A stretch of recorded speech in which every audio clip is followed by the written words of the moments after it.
Hello buzzers, John here, and welcome to this little video where we're going to have a look at a tip that gives you white backgrounds. Now, on a lot of portraits and still life shots, a crisp, clean white background is what's required. But if you look at this example here, it's not actually white. We've got it kind of grey up here and kind of murky round here. This is a very familiar sight on studio shots, and it results from not lighting the background separately from the subject. This actual image was taken for Elinchrom, the flash manufacturer over in Switzerland. We did a little commercial job for them some time ago, and it was about how you can use light, and this particular example is about how you can use one single light.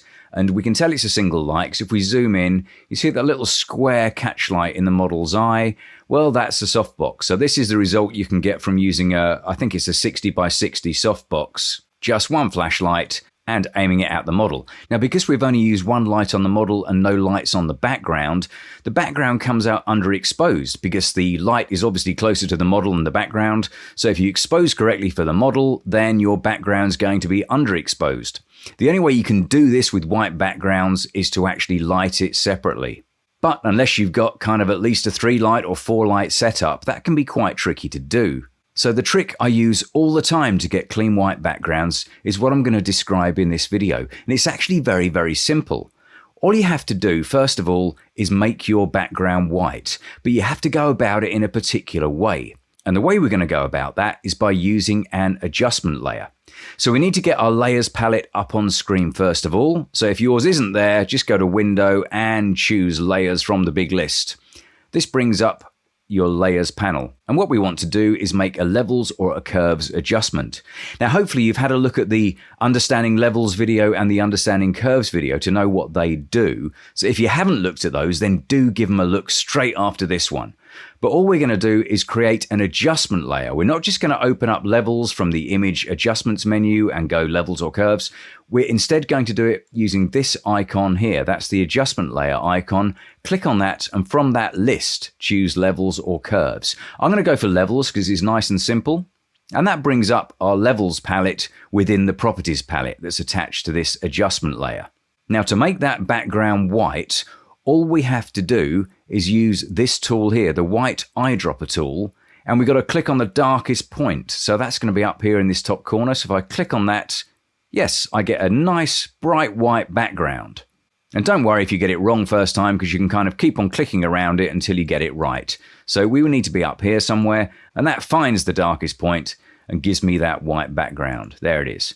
But you can see there is a bit of a problem, and that's we've bleached the subject as well, and we don't want to do that. So what we have to do once we've got our background a crisp, even white, is we need to restore the normal contrast and color to the subject. And you do that using this little white square here, which is called a layer mask.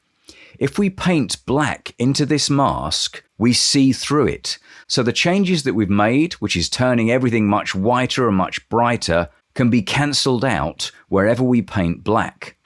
So what we need to do is grab hold of a black paintbrush. So we'll go over to the toolbox, grab the brush, and what we want is a soft-edged brush. So if we go up here and we just choose a soft-edged brush, that will do the trick. And then we can go back to our image, and if we start painting, you see what happens. We restore what was underneath. So there's our original picture, there's our original still sitting there, and that's now coming through wherever we paint black into this mask.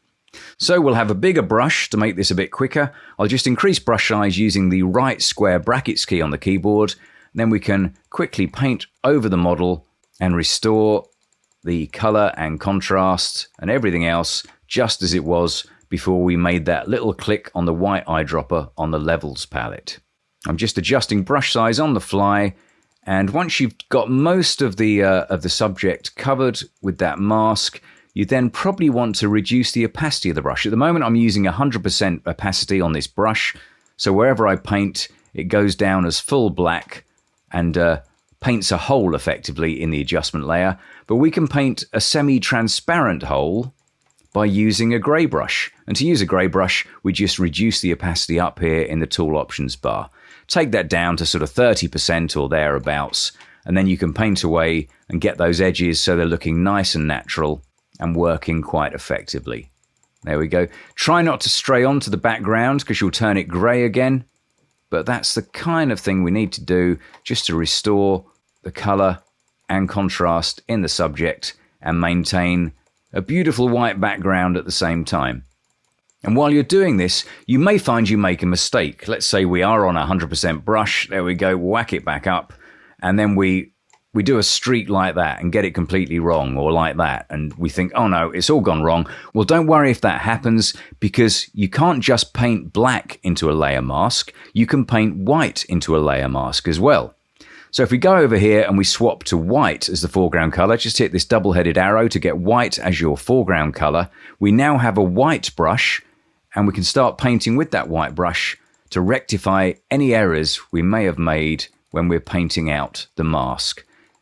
And that simply lays white down into the mask, and white means preserve this effect, this levels palette. There it is there. That's our levels palette effect that we've got here using that white eyedropper tool, and that's being preserved by all the white areas, and all the black areas are letting whatever is underneath show through. Now, with areas involving flyaway hair, or if you're shooting a pet, some frizzy hair on your dog or cat, a little bit of artistry may be required just to tidy up the results and make them look real. But again, the easiest way to do that is simply by using a low opacity brush. Just keep it quite low, and then you can subtly just work away at those areas and get a nice natural looking result.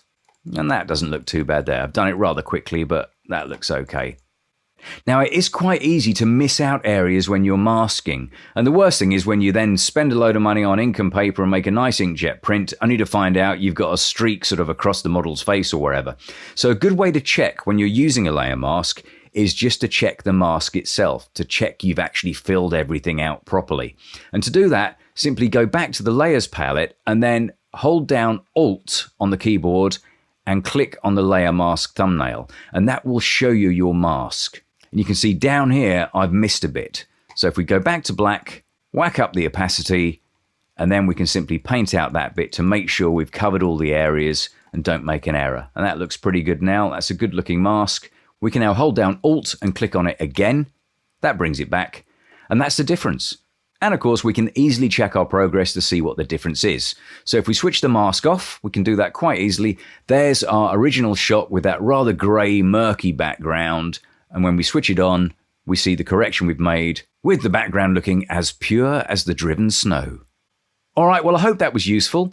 Give it a try if you have any portraits on a white background or any other subjects in a white background, because you'll find it's actually a really quick and easy way of making sure you've got that pure bleached white background when you want it. All right, thanks for watching, and see you next time.